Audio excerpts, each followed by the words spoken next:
এই যে আসেন আজকে দেখি আজকে বাজারের অবস্থা।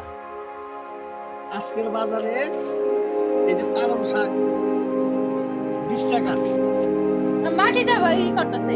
পালং শাক 20 টাকা। এই যে দেশি রসুন, ইন্ডিয়ান রসুন খাবো না, আজকে থেকে সবাই চেষ্টা করবেন দেশি জিনিস খাওয়ার জন্য। এই যে 180 টাকা, 180 টাকা কেজি। একবার রসুন কত হয় হিসাব করে বের করতে হবে। এই যে আলু, এই আলু নিয়ে কত রাজনীতি। এক পালা আলু 125 টাকা।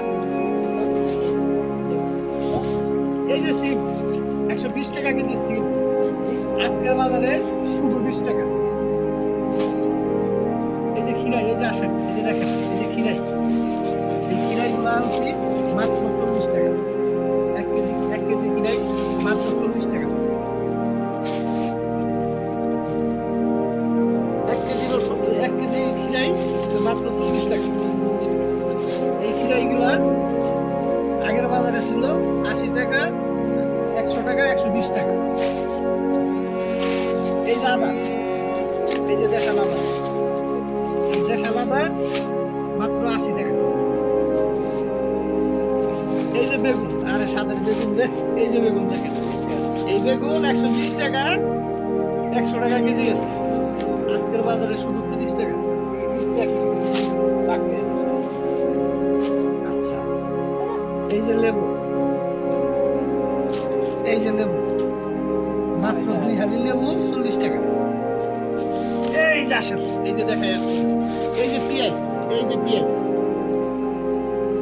এই পেঁয়াজ কত 300 টাকা কেজিও খাইছি আমরা। আজকে এই পেঁয়াজ মাত্র 2 কেজি পেঁয়াজ 80 টাকা, 40 টাকা কেজি। আসেন এখন জালেন প্রতি। এই যে মরিচ, এই যে মরিচ, এই যে মরিচ, এই মরিচ আহারে মরিচ রে, ইন্ডিয়া থেকে আনি, পাকিস্তান থেকে আনি, নেপাল থেকে আনি, ভুটান থেকে আনি। এই মরিচ, এই সেই মরিচ মাত্র 40 টাকা কেজি, সরি 80 টাকা কেজি। আধা কেজি মরিচ মাত্র 40 টাকা। এই যে আসেন মাছের গোয়ালে, এই যে মাছ, এই যে ইচা মাছ, এই মাছগুলা অন্তত ম্যাক্সিমাম 4 থেকে 500, আজকে মাত্র 200 টাকা। এই যে বাটা মাছ 100 টাকা বাটা মাছ।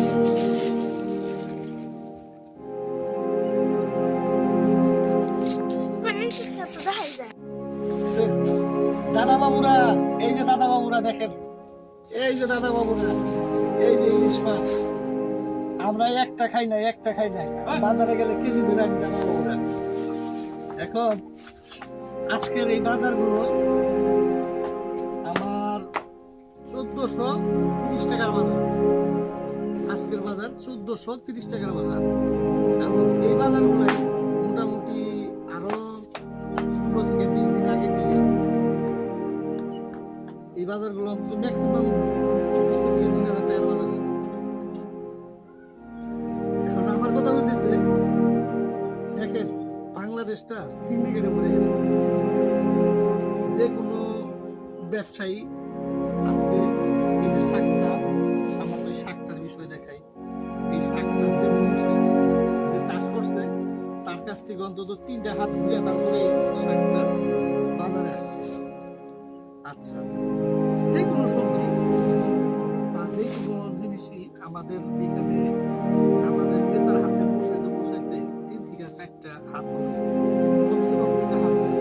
এখন কথা হইতেছে সরাসরি উনি গৃহস্থ বা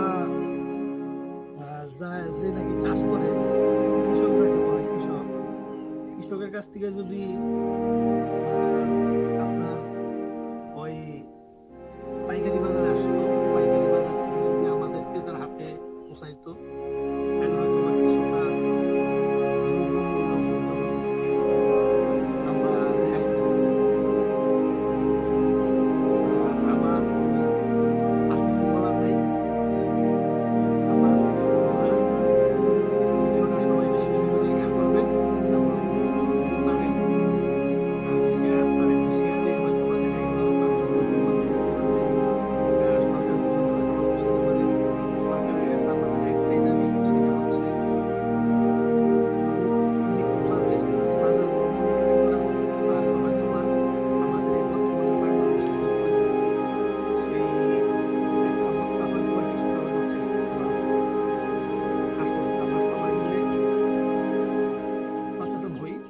কিভাবে আমরা সামনের দিকে এগিয়ে যেতে পারি। সবাই ভালো থাকবেন, সুস্থ থাকবেন। আসসালামু আলাইকুম।